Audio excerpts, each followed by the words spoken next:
Hi, welcome back to the next episode of Finder's Crafter. Today we're doing a nursery type daycare, which we made from a squishy box. I don't have any of the squishies except I kept one or two because I was giving them away for Valentine's Day to my classmates.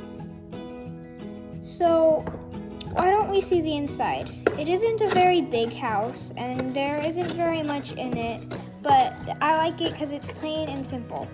That is a little bed that has a little leaf that you can snack on.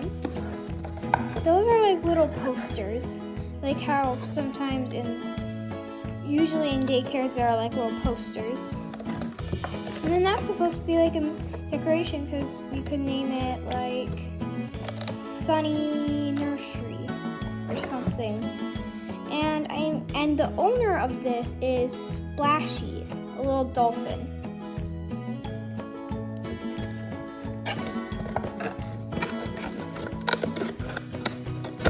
If you like this video, please like and subscribe to my channel.